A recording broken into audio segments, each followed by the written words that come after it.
Hello, my name is Devin Haltom, and I'm doing my final project on leadership. And I have chosen to do an interview with a leader close to my heart named Michael Curtis. Now, Michael Curtis has had many roles. Specifically to me, he was a mentor to me and a leader of this Chandler Gilbert Community College Esports Club, to which I was both a student and a member of leadership for. I acted as the club president for 2 years for that club. We're going to focus on the lens from how he acted as a club advisor for me, but he also has had many roles, such as an IT support specialist, and now he serves as the Maricopa Community College esports coordinator over all of the Maricopa schools.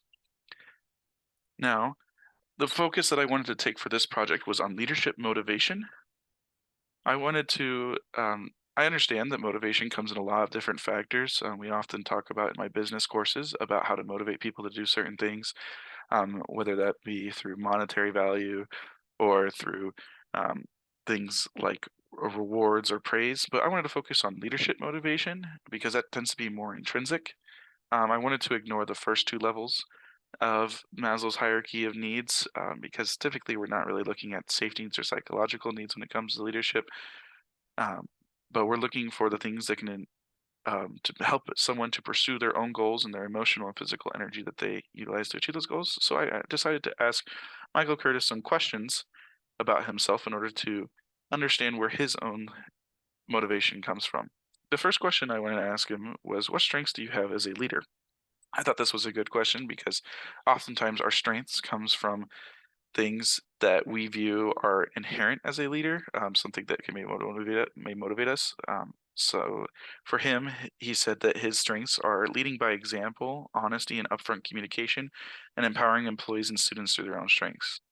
I definitely saw this from him when he was my own leader. He was always the first to encourage us to act on our own, and he always had honest communication with us at all times as well too.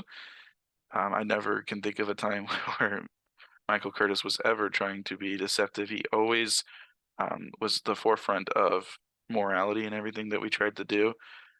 Through that organization, he would always make sure that we were on the right track and making sure that our club was always focused on service first. In fact, we actually ended up winning the Coyote Paws Club.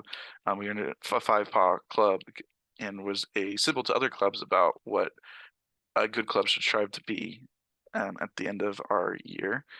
And the next question I asked him was, what type of leadership do you attempt to convey to your followers? And his answer to that was, I really tried to convey trust to my students. I empower them by trusting them with task projects, assignments to be done on their own way, and no micromanaging. I definitely felt that as a leader on my own as well too. Um, and he would always ask me.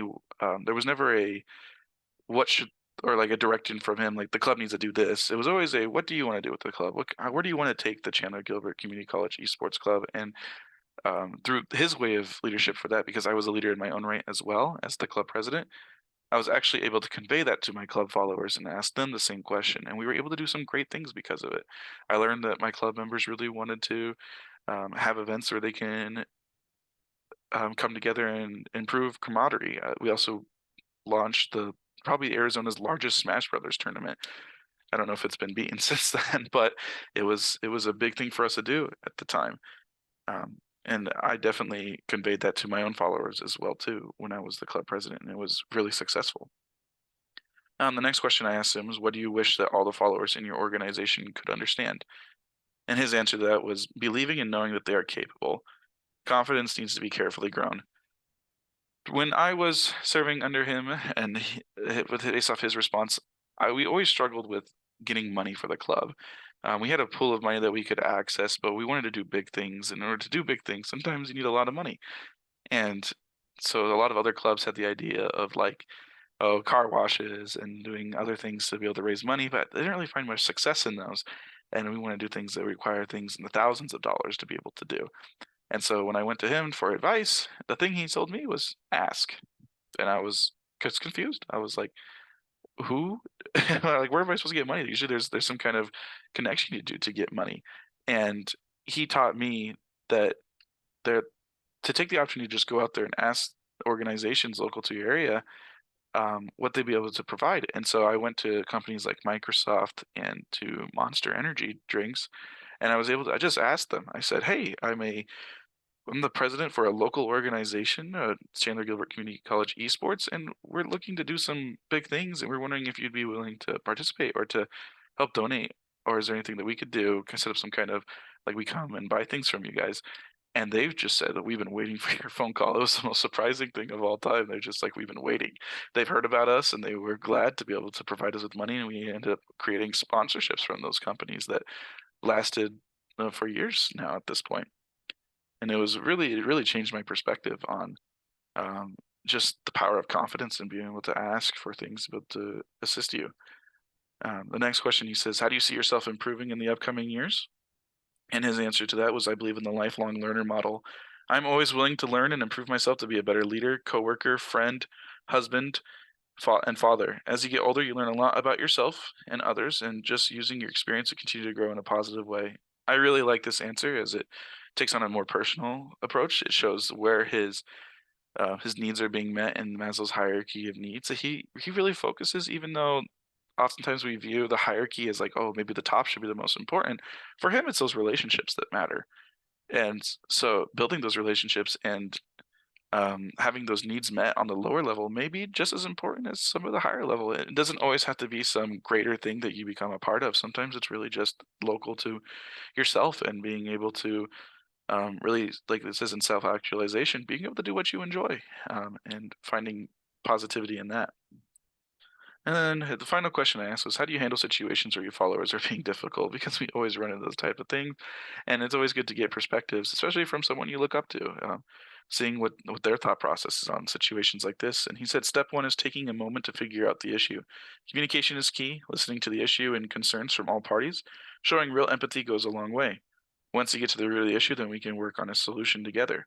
And I really like that answer because it shows just how much impact being able to work together with someone has and being able to come to an understanding. Sometimes it just takes us asking and really understanding the other person's point of view to be able to best assist them and to be able to best work with them. So based off these topics, some of the leadership things I want to talk about from this course is just how much Michael Curtis really was successful with participative leadership.